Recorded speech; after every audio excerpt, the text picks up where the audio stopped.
Welcome to Gishath's Park. As far as our opening hand goes, yeah, we're gonna go and ship this one back. Does not. Yeah, I like this one a lot. It's gonna be a lot of Warriors into Oracle with Path. We will certainly keep on this one. So we do need to put one card on the bottom. Let's go and put Scroll Rack on the bottom. Scroll Rack is one of those cards that if we get the mana going quick enough and we can Scroll Rack to put something on top of the library with the Gishath, it's kind of cute if we can get it to work, but it's not something you want to see right now. You know, we have a lot. I mean, you don't mind seeing in your opening hand, but we've got different stuff that we need to do, especially the opponents go from Mishra's Workshop into Sapphire Medallion. So let's see what that's going to be. But yes, welcome to Gishath Park. We have lost containment, and it is Urza's problem to get these dinosaurs in check. So we'll see if Urza's capable of doing that. So what land? I guess Taiga Uppercut. Let's go for Taiga, and let's go for Lana War Elves, and then anything else. We're going to go and pass the turn over to our opponent. We're playing Gishath, Sun's Avatar. Vigilance, Trample, and Haste. Whenever Gishath deals combat damage to a player, reveal that many cards from the top of your library. Put any number of the dinosaur creature cards from among them onto the battlefield, then put the rest on the bottom of your library in a random order. Playing against Urza, Lord High Artificer. When Urza enters the battlefield, create a 0/0 colorless construct creature token with this creature gets +1/+1 for each artifact that you control. Then tap and untap artifact you control, add blue mana to your mana pool. Then for a 5 mana activation, shuffle your library, then exile the top card. Until end of turn, you may play that card without paying its mana cost. There we go, covered both commanders, and our opponent's off to a fairly decent start. That's going to be Sapphire Medallion, we got a Chrome Mox, and that's going to be Rhystic Study. Okay, and we're good on the Rhystic Study right now. We can kind of fight through that. So let's go and pay the one. No, excuse me, it's whenever we cast a spell. So yeah, we're definitely okay on that. Let's go and lead off with Temple of Triumph. I think that'll be a good option. And then that way we at least have some untapped lands next turn to get down Oracle. And I think we'll probably burn our Rhystic Study trigger trying to get Oracle down, because we can definitely trade a, let's put this on the bottom. Yeah, we're fine with that. Anything else? Let's get in for one. Go, Lana War Elves, go. The coast is clear. All right, so we're going to send in Lana War Elves for one. That's going to drop our opponent down to 29. There we go, and then anything else past the turn over there. But yeah, so we make the lane drop next turn. That's going to be us going for Oracle. Unfortunately, we're not going to be able to pay for that Rhystic Study, but if we can rip a few lands off the top of our library, we can definitely dodge that card draw by getting extra lands down. So that's how important it is to get Oracle on the battlefield. Now, our opponent did get off to a very good start. The only downside is they're down to like 3 cards in the hand. So we'll see if there's not something, if we can just kind of outvalue this piece. So I'm just going to lead off with Plateau. And do we want to try to stick Oracle in an open Rhystic Study? Now, we've got to do this. The name of this game is getting as many lands on the battlefield as quickly as possible. So we're going to go ahead and play into this Rhystic Study. Let them draw that card. And we'll see if they've got a count. Oh, yeah, this is exactly what we want to see. So let's go Kessig Wolf Run. And we've already made the other land drop for the turn. Okay, anything else, we're going to go and pass the turn. So, yeah, that's how important it is to get down Oracle Moldiah and have it stick. Because getting these extra land drops definitely makes up for that extra card draw that they can go for. Then we get to a point to where if we just have enough mana on the battlefield, I'll be able to outplay that Rhystic Study. So, and we'll see if our opponent makes a land drop. They might be a little, I mean, because really right now they're just looking at 2 blue mana, Island and Chrome Mox, and they kind of keep passing the turn. So we're okay with that. We'll see what we can assemble. So we draw into Mountain. Let's make the land drop for the turn. That's going to be Forest. That's going to be Thran Dynamo on top. Let's drop in Marsh Flats. That's going to be 1, 2, 3, 4, 5, 6, 7. So we're actually 1 away from getting Gishath. So I think what we're going to do at this point, let's go and send the entire crew in. And actually what we're going to do on this is we're going to send Oracle in. Yeah, I like this. All right, so we're going to send Oracle in. Let's go and crack Marsh Flats, sensing a little bit of weakness from our opponent. And so I like going for this. Let's get Savannah on the battlefield. Let's go for Kessig Wolf Run onto Oracle. I'm digging this. Be able to tap down for 5. Oh, yeah, there we go. All right. So we're going to give Oracle +4/+0. It's going to gain Trample. So we got a 6/2 swinging across. That's going to drop him down to 23. And then anything else will pass the turn. Yeah, I don't think we really have to worry about Urza at this point right now. If they do get Urza down, we can still jam a Path to Exile on our turn. And that'll be them completely tapping out for the entire turn. So I'm okay with this. So let's see what they've got to show for the turn.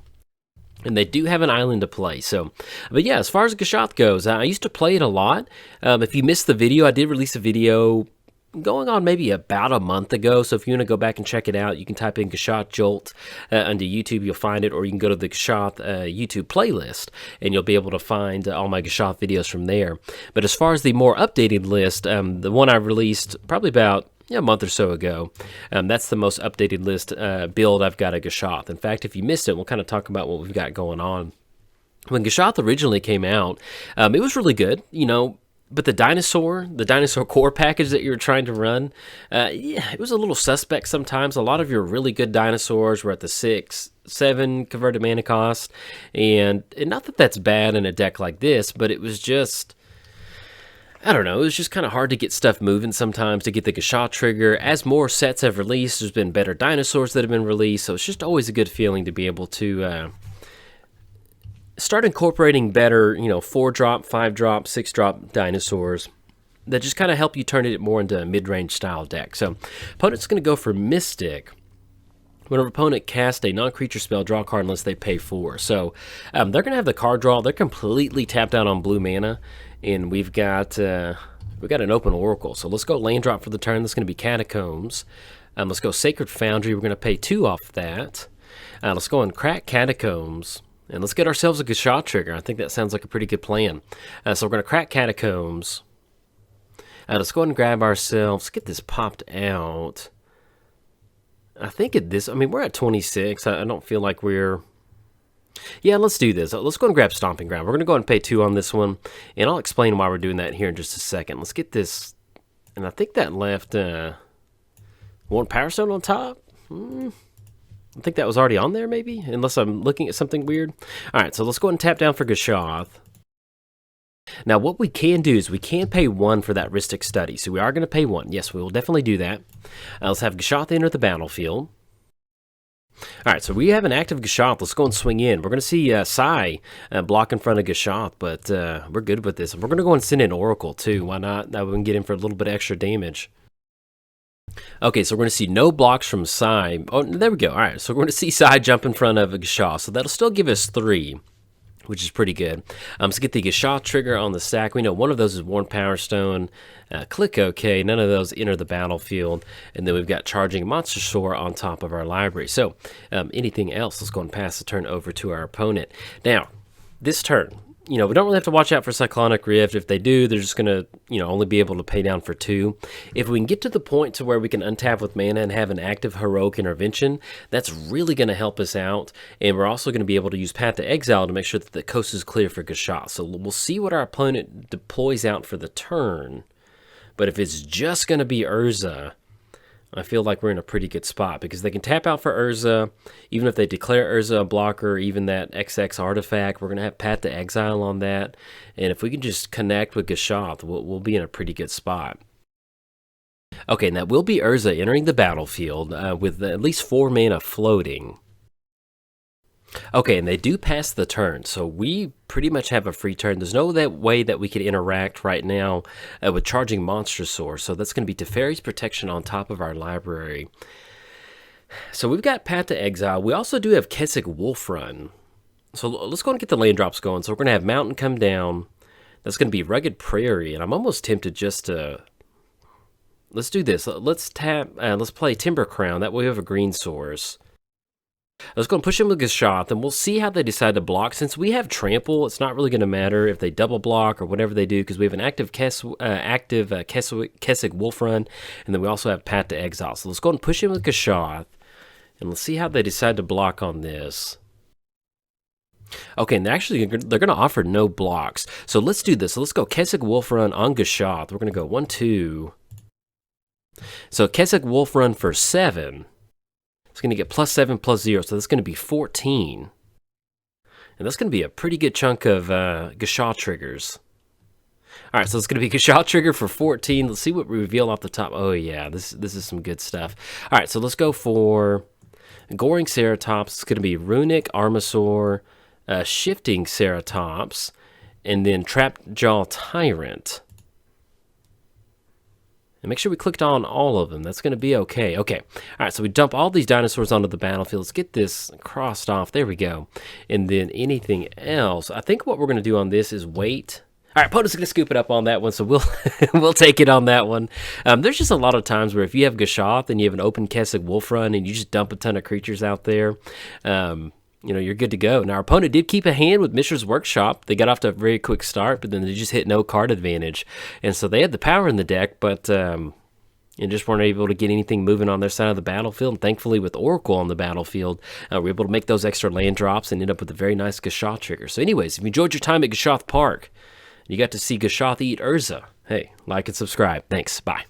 Welcome to Gishath Park. We have lost containment at the park, but hey, that's a good thing. As far as opening hand goes, we got Swords to Plowshare. That didn't sound that good, so let's go and mulligan on that one. And then we have Pathway, Mountain, Bloodstained Mire. Yeah, we can keep on this one. I like this. Let's go ahead and put... Well, I think it's okay either way. Yeah, we'll go and put Bonded Horncrest on the bottom. And there we go. Click OK. And then let's go and lead off with... I guess at this point we'll just go and lead off with Crag Crown Pathway. Play Timber Crown. Yeah, there we go. All right, anything else? Let's go. I'm so afraid of clicking on the wrong side of the land. But we got the green lane on the battlefield, and that's exactly what we wanted to happen. But yes, welcome to Gishath Park. We've lost containment, but it's not our problem. It's the opposing commander's problem. See if they can deal with... all these crazy dinosaurs we've got going on over here. So opponent's going to go for Once Upon a Time. And let's let them get that resolved, and we'll jump into commanders. But yes, we are playing Gishath, Sun's Avatar, Vigilance, Trample, and Haste. Whenever Gishath deals combat damage from a player, reveal that many cards from the top of your library, put any number of dino cards from among them onto the battlefield, then put the rest of the bottom of your library in a random order. Yeah, there we go, we got it. My brain just defaults to reading these commanders sometimes. And so let's go ahead and go for Bloodstained Mire. Yeah, kind of like that. We'll go for Bloodstained Mire. Let's go, just in case there's some funny business Lebowski from our opponent's side. Let's go ahead and drop in Plateau. And then that way we have Naya available to us next turn. So anything else, let's go and pass the turn. Play gets Morrite of the Frost. Morrite. Don't know how to say it, so let's just go with Morrite. Let's go with Morrite. I kind of like that. We're going to go with Morrite, but if that is wrong, hey, I do apologize. Changeling. You may Morrite enter the battlefield as a copy of a permanent you control, except it's legendary and snow in addition to its other types, and if it's a creature, it enters the battlefield with 2+1 counters on it and has Changeling. So it looks like we're going to be able to stick this Thrill of Possibility. Let's go and go Thrill of Possibility. I think what we're going to do is we're going to go and get rid of Marauding Raptor. I'm okay with that. I played with the Marauding Raptor earlier, and it really hurt us. That damage sometimes. It's nice if you've got some enraged dinos, but sometimes it just doesn't feel good if it cleans out your board or something like that. Let's go ahead and lead off with Birds of Paradise off of this green land. Let's go for Flooded Strand. And then anything else, we're going to go and pass the turn. So we did cover both commanders. Let's give a quick shout out to our sponsors, TCG Player. If you go to bit.ly/JoltMTG, that's going to apply my affiliate link. That's going to allow you to get some cards and help support the channel at the same time. So if you do use that, hey, much obliged. I certainly appreciate that. Let's give a quick shout out to MTGOTraders. If you're going to play Commander Online, they got you covered for all of your card needs. Let's give a quick shout out to inkgaming.com. If you go to inkgaming.com/Jolt, that's going to get you 10% off of your gaming order. No propane discount because they don't have them. And last but not least, I started a Patreon. So if you'd like to directly support cool content like this, there's a link down in the description below. But if you're keeping score at home at the park and you're trying not to get eaten by a dinosaur, it is officially free time. So let's go and crack this Flooded Strand. And I think we'll probably, since we do have Mountain in the hand, let's just go and grab Temple Garden. Have that come into play, tap, not going to pay 2. And then Reach, Monstrosity for 3, destroy target creature with flying and opponent controls. All right, so we see Arbor Colossus swing up and knock Birds of Paradise out of the sky. They pay the iron price for that. So let's see what we draw into for the turn. This is going to be Charging Monstrosaur. Let's drop in Mountain. And actually with the 6/6, that's going to stop the Monstrosaur, so we can't get that done. So we're looking at a Pirate's Pillage. We've got Godzilla. If we want to get Godzilla down, yeah, I think we just roll Godzilla.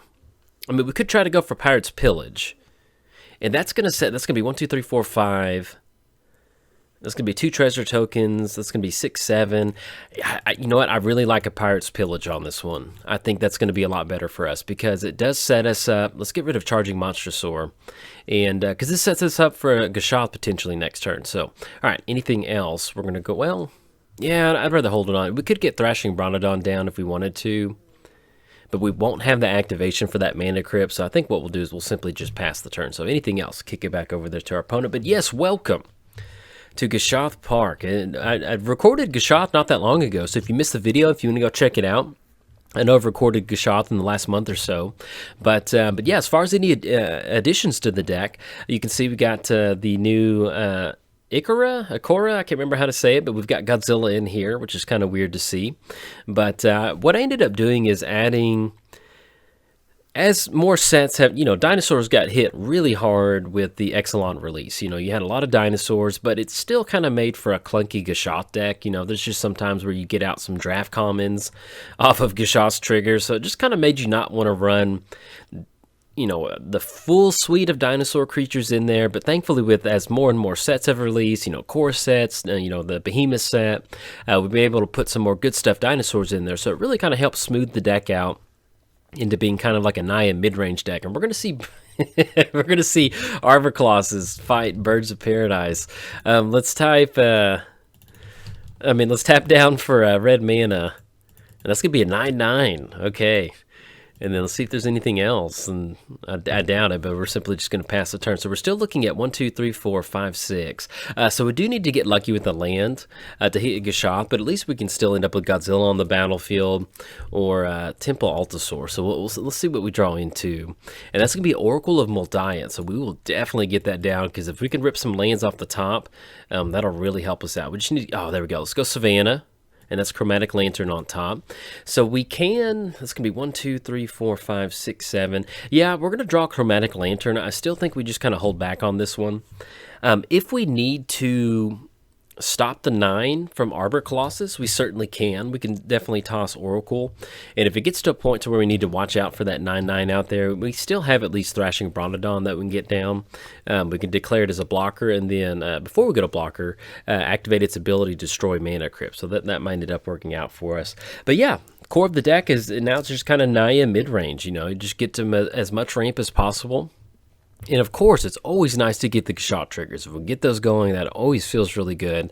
But if for some reason, Gishath does cost 8 mana. And so sometimes, if you're banking on getting Gishath down, they have spot removal, and then it really kind of hurts your command zone a little bit. So it really does help to kind of have this transition into a little bit more of a Naya mid-range deck, and deploy more and more threats out. Simply just paying the iron price for something like Burning Sun's Avatar, just to kind of deal a little extra damage or clean something off the board. That feels pretty good.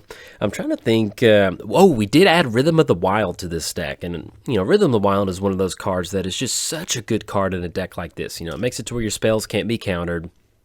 Give your creatures haste. Gishath does have haste, but with some of your other creatures, just giving Burning Sun's Avatar haste, giving Godzilla haste, different things like that, it really does help out. All right, so we've got double Arbor Colossuses out there, and we're playing against Slow Player 1. If you don't know, Slow Player 1 has a lot of fun, and they build a lot of fun decks, and so to be staring down 17 power of Arbor Colossus, 17 power of trees, I'll take it. So let's see. All right, so we got Stomping Ground on top of our library. The only downside is, with that 8/8 out there, we just can't have Gishath come screaming down. So let's get Stomping Ground in. We're going to pay 2 on this one, and that's going to be Wayward Swordtooth. So we've still got 1, 2, 3, 4, 5, 6. We do have access to 8 total mana.